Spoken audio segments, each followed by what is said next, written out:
Hello everyone. First of all, I would like to thank you for coming here. It's really honor for me.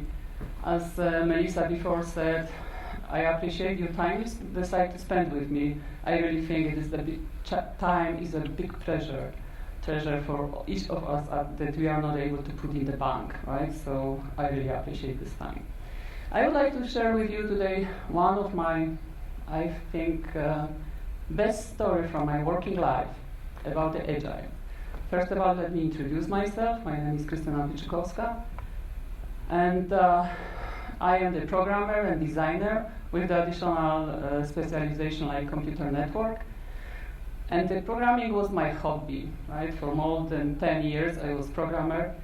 And somehow, natural way, I moved toward the management, leadership that I did for last 20 years. Even I know that people didn't live that long. I am the proof that it's not true. So, as you know, probably you know that the Agile Manifesto has been first time published in 2001. So now I would like to take you to 2004. 3 years after the Agile Manifesto had been published. Imagine beautiful sunny day, almost like today, but a little warmer.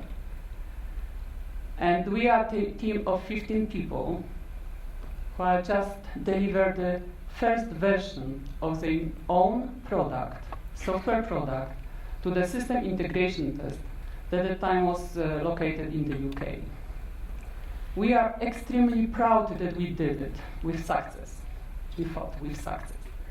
We are extremely proud and happy because it is first delivery after three months before we just completed the transition of the product from US to Krakow. And we were aware that the quality of the product is not really good. The customer feedback wasn't good about the product at all. So we were aware, but we delivered first version to the system integration test, and we were waiting almost for fireworks to start, as we were sure that we did a great job. Next day morning, I got the phone from UK. Krystyna? Sorry. Calling just to let you know that we are about to raise the stop ship for you. A stop ship? Come on! For those who are not familiar with the stop ship term, the stop ship is this kind of issue in the product, that the company is stopping selling the product at all and waiting till the fix will be provided. So as a manager, you are receiving numbers every day, how much it costs the organization. So you understand, right? We were not able to accept this stop ship. And actually, it was our first delivery. We were so proud. We were aware that we changed how the product will look like. So I said, come on, it is impossible. No. But we will give you 1 day for the investigation. I said, oh, perfect, thanks. So next day I'm calling to UK and I said, Ala, sorry, but it is in that part of code that we even didn't touch this time. So that means that the issue is existing in the code for years. The code was already 10 years old. So you were testing it many times till today. So why you are raising the stop ship just now? And he answered, I will not disagree with you. You're right. The issue is existing in the code from the beginning. But it's the difference that previously we were even not able to perform this part, to check this part of the code, to perform the test on this part of the code as a functionality. Now we can do it, and it doesn't work. And you know, Krystyna, you just took the responsibility for the software product, and you are owner of the product. And no matter who introduced this defect, now it's your baby. And you are responsible for everything what's happened before and what will happen in future. Believe me, it was like slap in the face for me and for entire team. It was like, Jesus, we were so proud that we delivered something really exceptionally good with the highest possible quality, and it's turned out that next day we are getting stop ship. So together with the investigation and together with providing the fix for the stop ship, we performed the analysis of most defect-prone areas in the code.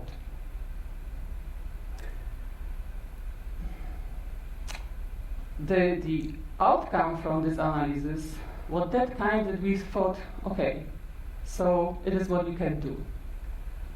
We can rewrite the code. That is probably not acceptable at all it will be not accepted by the company at all. We have to refactor the code, for sure. But at the same time, we have to deliver new features. We have to provide customers with the support and many, many other tasks. Let me add that at that time, the company was really going, the software was prepared according to CMM level 5. Probably you have even never heard about this, but it's one of the heaviest processes, methodologies I will say, but the processes, a lot of papers, proof of concept and everything, right, in place. And now we start to weigh up what actually we can do, how we can perform all those tasks together and deliver the product that we really will be proud of. So, I forget again about the, sorry, the presentation doesn't work.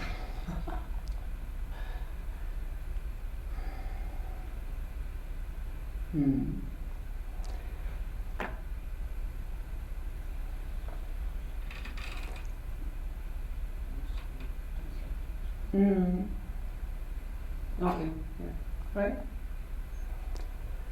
So the Agile Manifesto was somehow really important for us. But how we came to the Agile, right, where we were driving the CMM level 5. So when we start how we can do it in the given time, how we can deliver the product in the given time, one of the guys from the team raised the hand and said, so maybe we should try Agile. Okay, Agile, no processes and tools, over comprehensive documentation, contract negotiation, following a plan. Oh, Jesus. We have to remember we are CMM level 5 organization, and we would like to introduce the Agile. From the other hand, why not? We were already somehow concentrated on the individuals and interactions, right? We would like to have the working software because it was our aim for the transition. We would like to collaborate with the customer because it was quite a really important part of the overall system. And because of this refactoring and the changes from the customer, we really would like to react very fast. So I called to my boss and I said, you know what is the outcome from the analysis, we have the problems, right? We have to double the team, but it will be not efficient because we will spend time adopting the people, la la la la la. So I am proposing to use Agile. He said, yeah, let's do. Why I did it over the phone? Because I was sure that he even had no idea what is Agile, right? If I will write the email and waiting for the permission, he will start analyzing. So we got the permission, official permission, and we start implement Agile. So I said to the team, guys, we are only 15 of us, there is only 15 of us. We have to split the job in that way that we will be able to collaborate efficiently, that we will achieve what we want to achieve. So we need to change the organization. It means that probably the paths for the communication will increase, that each of you will get some important responsibility. And you know me, right? I am the person who is really valued, I like develop myself. I am really obligated to deliver the best job I can. So I am expecting the same from you. Because we did the transition previously, we already implement some stuff. We already created the culture of growth. So it was the assumption for the team I put on the beginning, like Josef yesterday talked about the expose. It is what I said to the team, right? I said, it's not only me that I would like to grow. I would like each of you to grow, right? So you will be able to follow your aspirations. You are spending at work most part of your time, and you need to take from it as best as possible. What is best? Then culture of trust. So I said, come on guys, there will be no time for me, and it's not my role as a manager or leader to check each of you, have you did what you were obligated to do? Because every one of you joined to the company and earning the salary. And this is some kind of obligation. You said, I am in this company, and I am in this team, and I will deliver and do everything what I can, my best, to support the team in the best way. So it is kind of an obligation you did. So can I trust? If you don't like to be here, because it will be quite heavy period of time ahead of us. If you would like to be with us, you need to sign off for these values. If not, okay, we will find somebody else. And of course, we need to start the collaboration. So it was already the culture of collaboration, because when you are doing the transition, it's of course up to you how you are setting it up. But how I did it, it was the part of the team in US, part of the team in Krakow, and we were working almost like 24 hours per day, exchanging constantly every day the information. So the culture of collaboration was already in the team. So the 15 people decide, yeah, we will stay with you. It is something that we really would like to do. We really would like to create the best product we can. And Jesus, it was shame for us, right? Because we thought that we delivered the best product, and now we have to really improve it. So, according to, I think, the good practices, right? I clearly set the expectation and intention. I asked them how they understand what I did, what I said, right? Whether they really would like to join the team and deliver the best product they can, and whether they agree to start work together. And the work together, it doesn't mean only for me that they are pairing, doing the pair programming or something like that. It is a little bit more. It is if I know something, and you are looking for this information, I will not lose your time. I will say, oh, okay, let me clarify it for you what I know, so you can go further, right? And it is not only saving on my time, it is really profitable, because then somebody else knows what I know already. And I can go a step further, learn more new stuff, right? And they don't need to open the doors that are already open. So that collaboration, somehow this exchange of the knowledge on the beginning was really one of the hardest part in the team to accept, because they thought that their value is their value depends on what they know, on their knowledge, unique knowledge, right? Actually, their value was on their unique as a person, right? So when all that was said, I very quickly realized that if we would like to do in the Agile way, and we will not create a lot of papers as was required from the CMM level 5, what is important for me is important to have the software architect. Not only the architect who is taking care about the new features, but the architect who will take care about the software at all, or the software product, that it will be still one part, it will be working properly, each part of the product will communicate properly. Fortunately, we had the guy in the team who was really like, it was his passion, and he raised the hand and said, yeah, I would like to play this role, right? And he really spent a lot of his private even time to investigate how to shape the overall design of the product and how to keep eye on every piece that we were delivering. that was really one of the best performing team I ever had. They create with numbers of the really great ideas, right? They were sharing, they said, okay, we have to have the environment for that, right? We are not able, we have to have the quick feedback. Okay, so maybe one day. We have to have the quick feedback from what we are delivering, right? So the team said, okay, so Krystyna, can we buy additional servers? For what? We have to create all the environment for automated builds. Ah, okay, let's do. We bought. Can we have the beacon? Guys, for what you would like to have the beacon? Ah, so you know, when the build will be broken, the beacon will yellow at us and will be whole red, ringing, so we will know that something is wrong. Okay, we can. Then we were needed additional servers because the 90 builds, right? The 90 automated test, right? We put a big investment to have the automated test that we were running whole night. But also there was a lot of fun in the team. Even I think we spent enormous time doing that stuff. They create the application, right? So when the build was broken, the guy who dropped the code, who checked in the code to the build, and which the code broke the build, got the message, SMS, and also got the email, right? You part of code broken the build. You have to go and fix it. And it was not only just some kind of penalty for the guy. Actually, they had a lot of fun with that.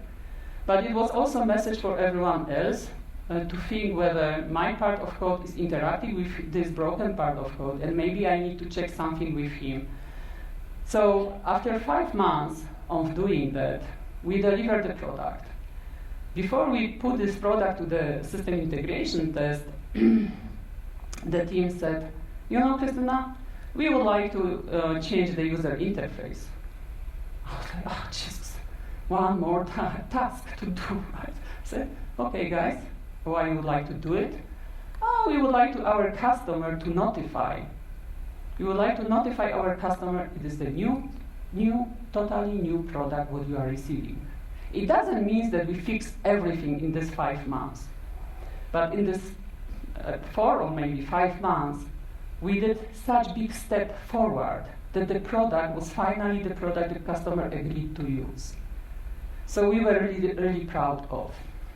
And it was quite big success for the entire team. So it is something I call profits from trust. Because all of those what I am saying, what I am trying to sell to you, the story, it wasn't me, it was the team. My role was just to put the trust on them. I established the rules, we agreed about the values, and I was just trusting them. That they said, yes, we are obligated, we feel obligated to do it, and we will do it, right? And it was really beneficial. You can ask what you were doing as a leader at the time, because I really didn't check whether they are ready on time. I didn't, every day, I didn't recall, guys, we have 2 weeks to complete this and deliver to system integration test. No. Because every day we had the signs in the room, it is our next delivery date. Everyone knows. Everyone was obligated to raise their hand and say, something is wrong, probably we will be late. And my role was to find out what you can do with this, right? And unfortunately, somehow my role was to create the papers, right? To somehow find the metrics that will be responding to the CMM level 5, that when I was on the program review or something, I was able to present the progress of the project, right? So the trust was really paying back. We really delivered a high quality product after all. The really cost of this delivery was lower than the previous team created.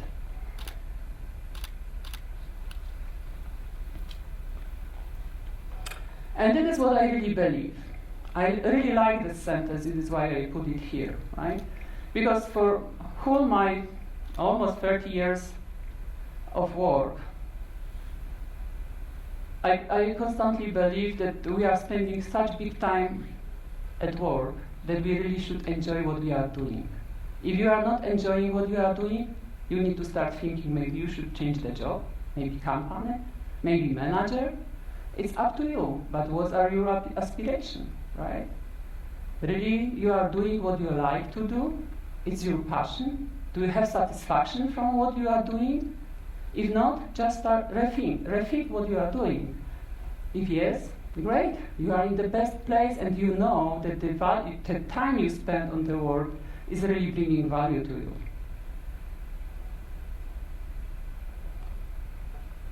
And it is also a big responsibility ahead of manager and leader. Actually, I think that every team member should follow these rules, but it is exceptionally important for the manager and leader. You should know your people, because it is only one way how you can help them grow up, right? You need to listen them actively, because not every time what we are saying is really what you would like to say. And I know it is not easy, but this is the questions, right? You can start asking the question to dig into that, to find really out what the person means. And what is really important, I think, it is respect to each other, right? It's really paying back in the team if the team feels this respectful culture. And to the end, I would like to leave you with the sentence said by Steve Jobs. We are hiring to the company the most intelligent people that are on the market. And then we are putting them to the team under the leaders or whatever and trying to tell them, now, today, you have to write 5 test cases. It is your goal. No. Just tell them what they need to do. Just outline the plan. Give them the task. Just Kanban giving you the possibility to take the task, whatever you would like to do. And trust them. They will deliver the best practices and best outcome you can even imagine. Thank you.